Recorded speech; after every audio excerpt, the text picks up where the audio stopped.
आप सबकी सलामती हो। कैसे हैं जी आप सब लोग जी? खुश है? हालेलुया। खुदावंद यीशु की सलामती जहां तक अभी आपकी रसाई है एक दूसरे तक पहुंचाइए। हालेलुया।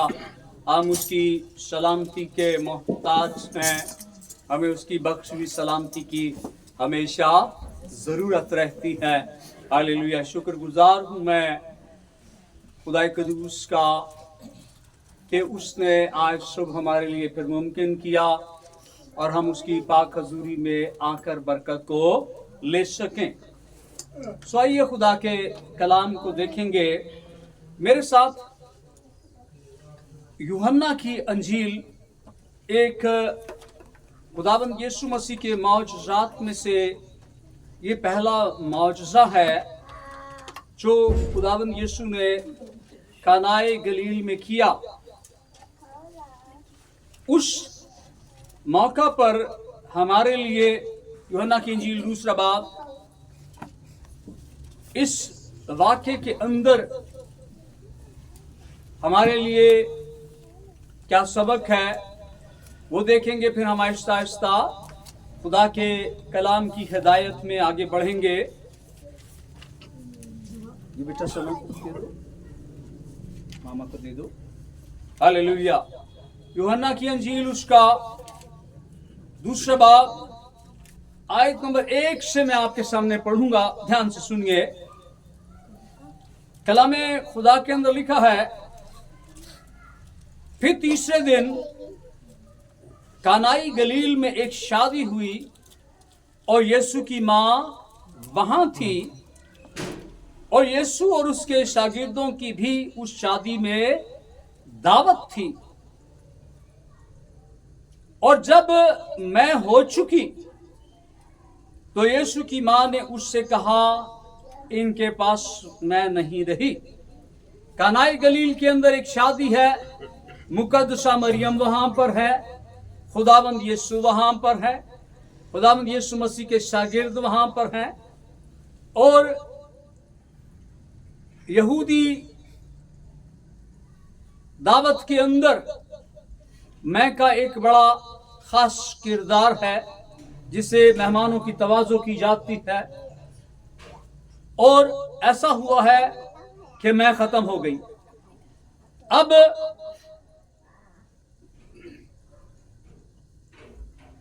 तीसरी आयत, जब मैं हो चुकी तो यीशु की मां ने उससे कहा कि उनके पास मैं नहीं रही। यीशु ने उससे कहा, ऐ औरत, मुझे तुझसे क्या काम है? अभी मेरा वक्त नहीं आया। चौथी आयत ध्यान से सुनिए। उसकी मां ने खादिमों से कहा, जो कुछ ये तुमसे कहे वो करो। पाक कलाम के पढ़े और सुने जाने पर खुदा की बरकत। आमीन। अब मैं खत्म हो गई है। मुकद्दसा मरियम खुदावंद यीशु मसीह के पास आई है कि इनकी मैं खत्म हो गई है। इज्जत का मामला है। तो मुकद्दसा मरियम ने यहां पर एक बड़ी खास बात कही। बड़े ध्यान से खुदा के कलाम को लीजिए। मुकद्दसा मरियम ने कहा, खादिमों से क्या कहा? जो कुछ ये तुमसे कहे वो करो। जो कुछ ये बोले, जो कुछ ये हिदायत करे वो करो। इसका मतलब यह है कि जो कुछ खुदावंद यीशु मसीह मुझसे कहता, जो कुछ खुदावंद यीशु आपसे कहता, जो कुछ खुदावंद यीशु कलीसिया से कहता, जो कुछ खुदावंद यीशु दुनिया के लोगों से कहता है, वो उन्हें करना चाहिए। क्योंकि हम थोड़ा सा आगे जब चलेंगे तो जब खादिमों ने वैसा ही किया जैसा यीशु ने कहा तो नतीजा क्या निकला? इज्जत बच गई। यीशु का कहा माना गया ना। जो कुछ यीशु ने हदायत जारी की है उस हदायत को लिया गया है और फिर इज्जत बरकरार हो गई, इज्जत बच गई है।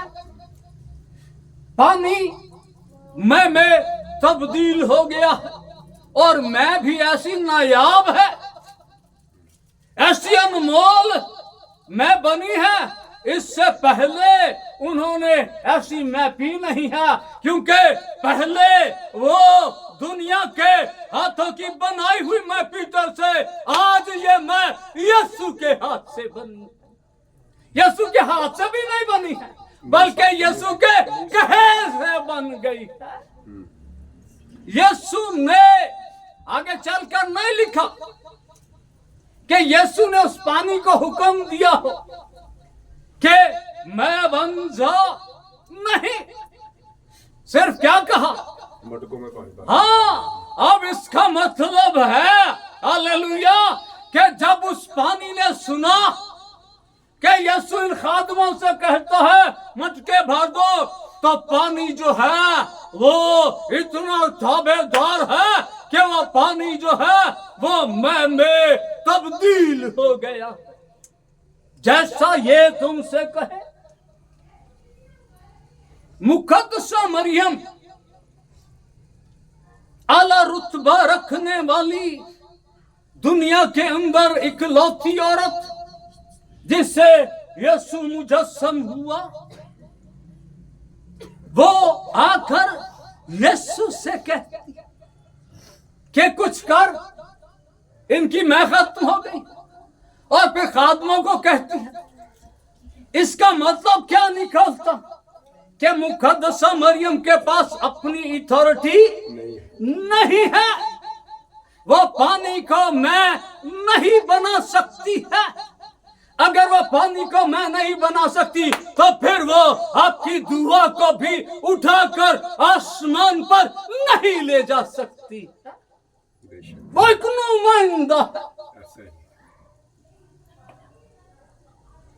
यूहन्ना बपतिस्मा देने वाले के बारे में लिखा है, पुकारने वाले की आवाज, वो खुद तो नूर न था, वो खुद तो नूर न था, लेकिन नूर की गवाही देने के लिए वो नुमाइंदा था, वो राह तैयार करने वाला था, वो दुनिया के सामने यीशु को पेश करने वाला। मुकद्दसा मरियम लोगों के सामने, खादमों के सामने यीशु की अफजलियत को रखती है। जैसा ये तुमसे कहे, जैसा यीशु तुमसे कहे वो करो। आज भी अगर हम अपनी जिंदगी के अंदर मौजूदा चाहते, अगर हम अपनी जिंदगी के अंदर तब्दीली चाहते, अगर हम अपनी जिंदगी में कोई बड़ा होते देखना चाहते हैं, तो फिर हमें किसकी सुननी चाहिए थी? हाँ, हमने यीशु की सुन। जब हम यीशु की सुनेंगे, वो पौलुस क्या कहता है? ईमान सुनने से, हाँ, खाने से फायदा नहीं होता, हाँ, ईमान सुनने से फायदा, ईमान सूंघने से भी फायदा नहीं होता, ईमान सुनने से फायदा होता है। और सुनने के लिए भी जो फार्मूला दिया गया है, जो जगह बताई गई है, वो क्या है? हाँ, ईमान सुनने से फायदा होता है और सुनना मसीह के कलाम से। मसीह का कलाम सुनना हमारे अंदर बरकत लेकर आता है। मसीह की बातें सुनना हमारे अंदर ईमान पैदा कर देता है। मसीह को सुनना मौजज़ा ज़हूर में आ जाता है। पुराने अहदनामे में चलेंगे, इस्तिस्ना की किताब, हालेलुया, गिनती की किताब के बाद इस्तिस्ना की किताब, हालेलुया, 18वां बाब देखिए। यहां पर एक आयत है, बड़े ध्यान से लीजिएगा इस आयत को। ये पुराने अहदनामे की पेशन गोई है खुदावंद यीशु अल मसीह से मुतालिक।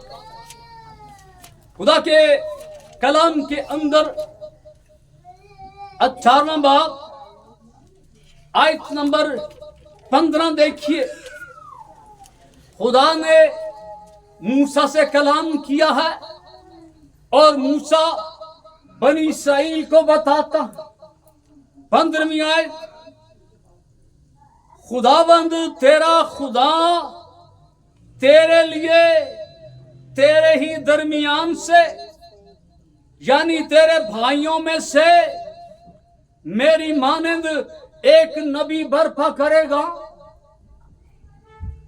और जब यह नबी बर्पा होगा तो तुम क्या करना, तुम क्या करना, तुम क्या करना, तुम उसकी सुनना, जो ये तुमसे कहे वो करो। ये किसके मुतालिक है जी? ये खुदावंद यीशु के मुतालिक पुराने अहद नामे की पेशन गोइयों में से एक पेशन गोई है, उसकी सुनना। क्योंकि उसकी जब हम सुनेंगे तो इसी में आफियत है।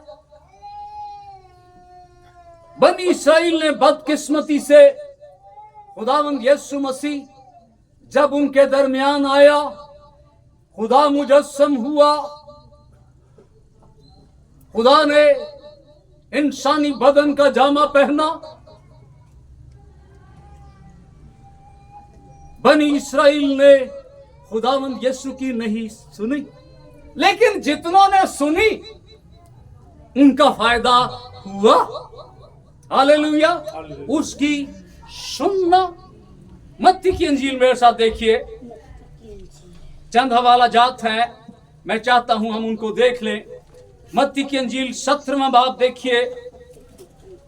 खुदा के कलाम के अंदर यहां पर खुदावंद यीशु मसीह बड़े ध्यान से, बड़ी बरकत है यहां पर।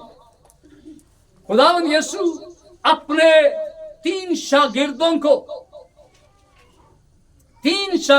को याकूब, यूहन्ना और पतरस, 17वें बाब की पहली आयत देखिए।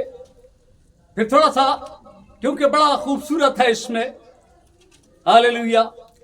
6 दिन के बाद यीशु ने पतरस और याकूब और उसके भाई यूहन्ना को हमरा लिया और उन्हें एक पहाड़ पर अलग ले गया। ऊंचे पहाड़। किस पहाड़ पर ले गया जी? ऊंचे पहाड़ पर अलग ले गया। खुदावंद यीशु आपको कहां पर ले जाना चाहता? खुदावंद यीशु आपको कहां पर ले जाना चाहता? खुदावंद यीशु कलीसिया को कहां पर ले जाना चाहता? वो ऊंचे पर ले जाना चाहता। जिस तौर वो खुद बुलंद और बाला है, इसी तरह वो अपने लोगों को भी नीचे से उठाता है और बुलंदियों पर ले जाता। हालेलुया। वो पहाड़ पर ले गया और पहाड़ पर खुदा के कलाम के अंदर लिखा है, दूसरी आयत, और उनके सामने उसकी सूरत बदल गई और उसका चेहरा सूरज की मानंद चमका और उसकी पोशाक नूर की मानंद सफेद हो गई। यहां पर उसका जो चेहरा है किसकी मानंद चमका जी? सूरज की मानंद चमका। इसी बात को हम मुकाशवा की किताब के पहले बाब की 13वीं आयत में भी देख सकते हैं। यहां पर खुदावंद यीशु इंसानी जामा में है, इंसानी बदन में है।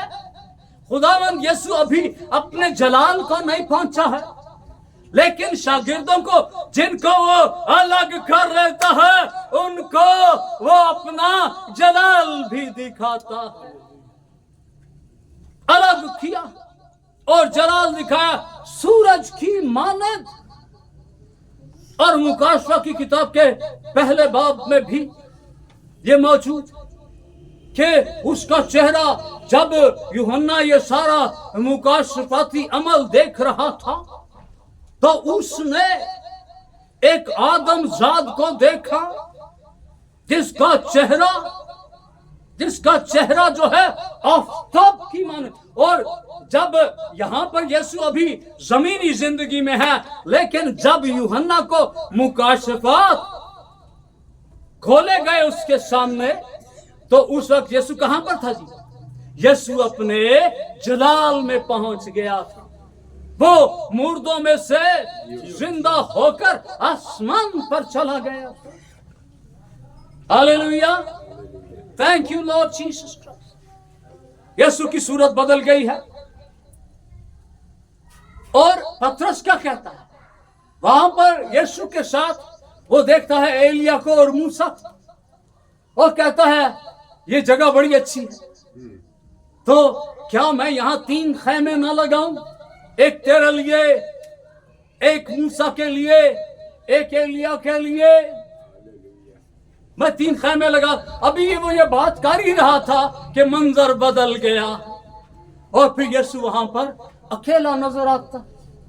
यीशु वहां पर अकेला है। हालेलुया। 5वीं आयत देखिए, वो ये कह ही रहा था कि देखो एक नूरानी बादल ने उन पर साया कर लिया। नूर उनके साथ है, तो साया किस बादल ने किया है? किस बादल ने किया है? नूरानी बादल ने किया। नूरानी बादल ने साया कर लिया है। और उस बादल में से, ओ बादल तो नहीं बोलते हैं ना, बादल में से आवाज आई है। हालेलुया। उस बादल में से ये आवाज आई कि ये मेरा प्यारा बेटा है जिससे मैं खुश हूं। क्या करो, क्या करो, क्या करो? इसकी सुनो। मूसा को कहा गया कि तेरे भाइयों में से तेरी मानंद एक नबी बर्पा होगा, और उसकी सुनना।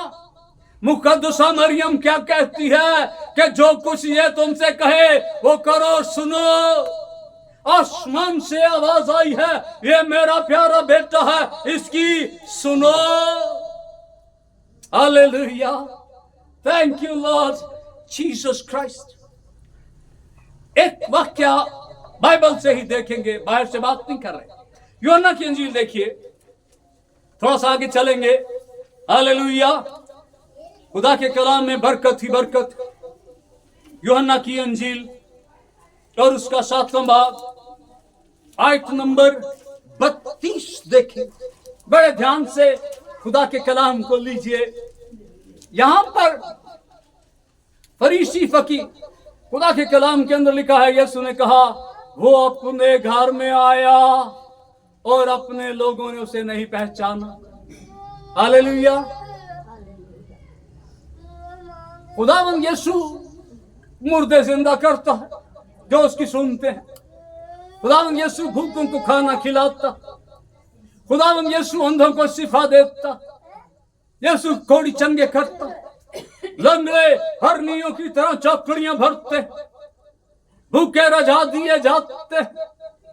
और जब फरीसियों तक, यहूदियों तक ये बातें पहुंचती हैं, तो फिर वो क्या करते? उन्होंने कहा ये क्या हो रहा? उन्होंने इंतजाम किया है अपने तय। इंतजाम क्या किया है? 32वीं आयत देखिए, 7वें बाब की 32वीं आयत। फरीसियों ने लोगों को सुना कि उसकी बाबत चुपके चुपके से ये गुफ्तगू करते। कोई कहते हैं कि ये नबियों में से कोई है, कोई एलिया कहता, कोई यूहन्ना फिर से जी उठा है कहता। अब लोगों की ये गुफ्तगू सुनते हैं। बस सरदार काहिनों और फरीसियों ने उसे पकड़ने को पियादे भेजे। अब सिपाहियों को भेजा गया है कि वो यीशु को गिरफ्तार करके लाएं। बड़े ध्यान से लीजिएगा। अब प्यादे चल निकले हैं और पकड़ने किसको चले हैं? पकड़ने किसको जा रहे हैं? यीशु को पकड़ने के लिए जा रहे हैं। हालेलुया। आयत नंबर 45 देखिए। बड़ी खूबसूरत बात आपको मिलेगी। बस प्यादे जिनको काम से भेजा गया था, किस काम से भेजा गया था? यीशु को पकड़ने के लिए। अब सिपाही ताबेदार, वो हुक्म के ताबे हैं, यीशु को पकड़ कर लाओ। उन्हें असूली तौर पे क्या क्या करना चाहिए था? क्या करना चाहिए था जी? उन्हें यीशु को पकड़ कर लाना चाहिए था ना जी, क्योंकि दिया हुक्म दे दिया। बस प्यादे सरदार काहिनों और फरीसियों के पास आए, यीशु के बगैर ही आ गए, और इन्होंने उनसे कहा तुम उसे क्यों नहीं लाए? जिस काम के लिए भेजा गया था वो नहीं किया, यीशु को गिरफ्तार करके नहीं लाए।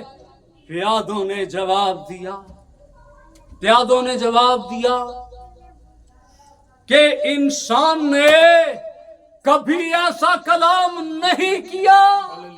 वो ऐसे बोलता है कि उन्होंने बड़े इंसानों की सुनी, वो यहूदियों की, फकीयों की, फरीसियों की, शरा के आलमों की बातें सुनने वाले, लेकिन जब उन्होंने यीशु को सुना है तो वो कहते हैं ऐसा कलाम अगर इंसान नहीं है तो फिर वो कौन है? कहते हैं वो जिस तरह से बोलता है इंसान इस तरह से बोल नहीं सकते।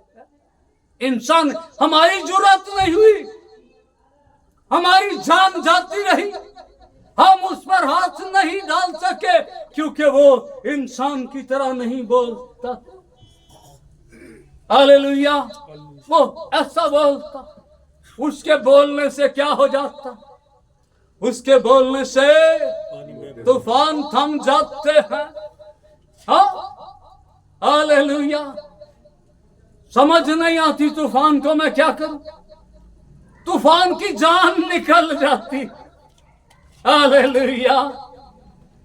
वो जब बोलता है कमाल हो जाता। Thank you Jesus. तू सिर्फ कह ही दे, तू मेरे घर में ना, तू कह दे, तू बोल दे, तो फिर सूबेदार का नौकर शिफा पा जाए। और ऐसा हुआ। हालेलुया, क्योंकि उसके कहने में जिंदगी है। वो जब बोलता है तहकीक का काम होता। जब वो बोलता है हड्डियां, गोश्त इकट्ठा हो जाता है, कफन दोबारा लिपट जाता है जिस्म के साथ। और फिर लाजर कब्र से, क्योंकि यीशु ने क्या कहा, लाजर बाहर निकल आ। वो जब बोलता है तो वो फिर किसी को बोलने नहीं देता। Hallelujah, thank you Jesus. उसकी सुनो। खुदा के कलाम के अंदर लिखा है कि लोग किस लिए जमा होते थे? वो इसलिए जमा होते थे कि उसकी सुने, वो उसको सुनने के लिए आते थे। कई लोगों ने, अंधा बरतलमाई है, उसने यीशु को देखा नहीं, लेकिन उसने सुना है कि यीशु नासरी जा रहा है। हाँ, उसने यीशु के बारे में सुन रखा है। शायद किसी अंधे ने उसे बताया हो, और तू अजय तक नहीं है। हाँ, मैनू तो यीशु ने अखा दे दी।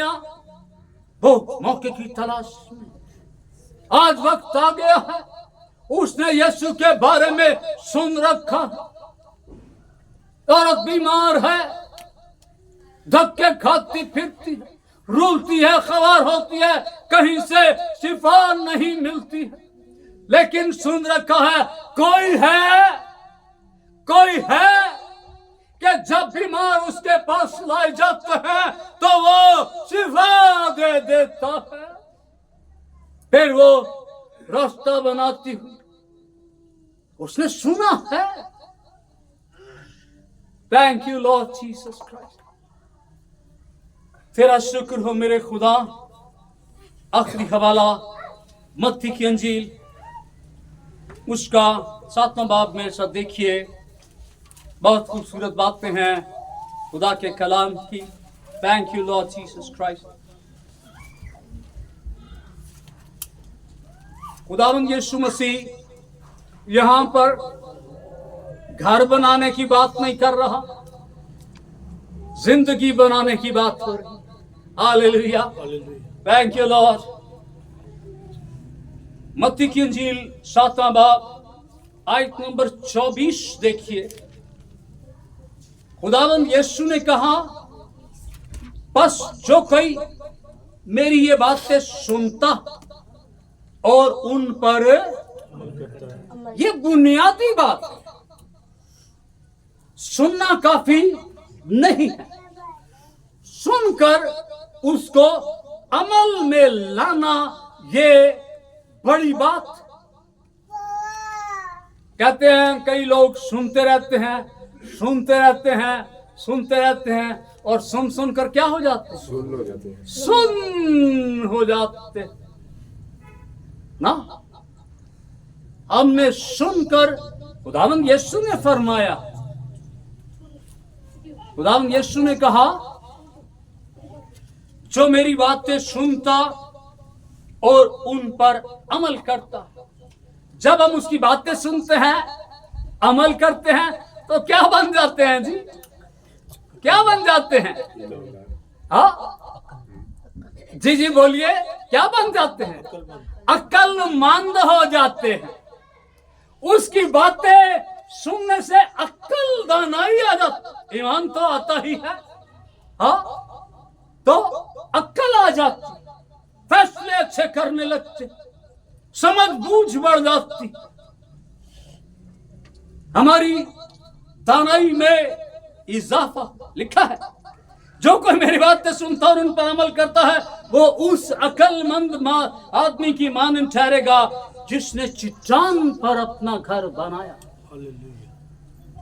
जब हम उसकी बातें सुनते हैं, उस पर अमल करते हैं, अक्लमंद हो जाते हैं, तो फिर हम अपने घर की बुनियाद, अब ये घर जो है, ये घर जो है, ये दुनियावी घर नहीं है। खुदा के कलाम के अंदर लिखा है कि जब ये बदन का खैमा गिराया जाएगा तो हमें आसमान पर क्या मिलेगी? एक इमारत मिलेगी। सो बदन को खैमा भी कहा गया। अब यहां पर जो है, ये हमारे किरदार की बात है कि हम अपने किरदार को उस चट्टान पर उस्तवार करते हैं जिस चट्टान का नाम यीशु है। हम अपनी जिंदगी को, अपने किरदार को, अपनी रूह को ऐसी जगह पर वो बुनियाद हमें मिल जाती है कि हम अपने घर की बुनियाद कहां पर रखते हैं? चट्टान पर।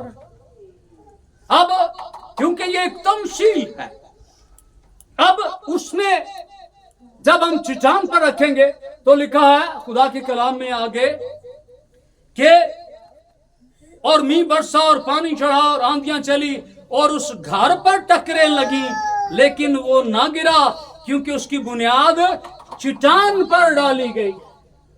जब आप खुदावंद यीशु मसीह में मजबूत हो जाएंगे, मुस्तहकम हो जाएंगे, तो फिर जितने मर्जी तूफान आए, जितनी मर्जी आजमाइशें आए, बीमारियां आए, दुख आए, ये वो टकरे हैं जो हमारी जिंदगी को लगेंगी।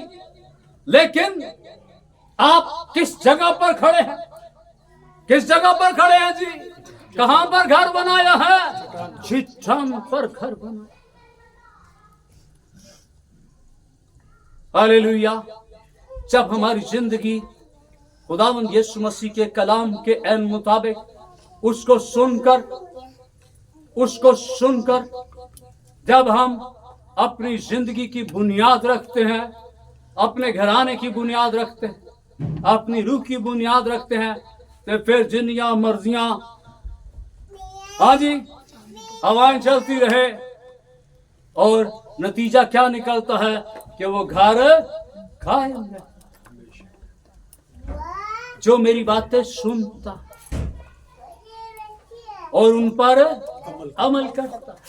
हम ईमान के बारे में सुनते जरूर हैं, लेकिन क्योंकि उसकी बुनियाद जो है वो चट्टान पर नहीं, कलाम सुन तो लिया लेकिन उस पर अमल नहीं किया।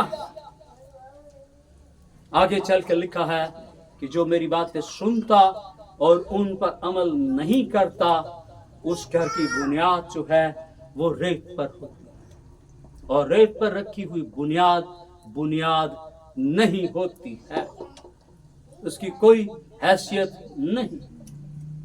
Hallelujah, thank you Lord Jesus Christ.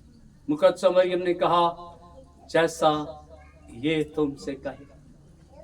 मैं रास्ता दिखाने वाली हूँ, मैं बता सकती हूँ कि यीशु के पास चले जाओ। खादमों, आपने ये करना है। मुकद्दस मरियम तो मटका भी नहीं मार सकती भाईजान, ठीक है? जैसा ये तुमसे कहे। मूसा को कहा गया, नबियों में, खुदा के खादमों में एक बड़ा रुतबा रखने वाला शख्स, के तेरे भाइयों में से मैं एक नबी मुकर्रर करूंगा, बर्पा करूंगा, तुम उसकी सुनना। आसमानी आवाज कहती है, ये मेरा प्यारा बेटा है, इसकी सुनो। खुदावंद यीशु ने कहा, जो मेरी बातें सुनता और उन पर अमल करता है, वो अक्लमंद आदमी की मानंद है, जिसने चट्टान पर अपना घर बनाया। आज आपके पास, मेरे पास ये वक्त है। बाइबल को जब भी शुरू करें, कोशिश करें अनाजील को पढ़ें, खुदावंद यीशु मसीह की जिंदगी से मुतालिक सीखें, खुदावंद यीशु को पढ़ें कि खुदावंद यीशु कौन है। और फिर देखिए, जब हम दुआ करते हैं, हम अपनी बात उस तक पहुंचा रहे हैं। फिर दुआ के अंदर यह भी एक तरीका, फिर थोड़ी देर के लिए आप खामोश हो जाए, ताबे हो जाए, अपना ताल्लुक दुनिया से खत्म कर ले। हो सके हाथों को बुलंद करें, हो सके घुटने टेकिए और कान लगाइए और शिनवा खुदा की आवाज सुनने की कोशिश करें कि वो आपसे क्या कह रहा है। खुदा आज भी बोलता, वो आज भी कलाम करता, वो आज भी अपने लोगों को रहनुमाई देता है, और उसके लोग उस रहनुमाई में चलते हैं और अपनी जिंदगियां कामयाब बनाते हैं। खुदावंद यीशु मसीह हमें सिर्फ दुनियावी कामयाबी देना नहीं चाहता, बल्कि वो हमें आसमानी कामयाबी देना चाहता। आज वक्त है कि हम उसकी सुने, क्योंकि जब हम उसकी सुनेंगे तो फिर हम बच जाएंगे। हमारे घर की बुनियाद चट्टान पर रख दी जाएगी। फिर जितने मर्जी तूफान आते रहें, आपका घर, आपकी जिंदगी, आपका घराना कायम रहेगा। खुदावंद अपने कलाम के वसीला से हम सबको बड़ी बरकत दे। आमीन।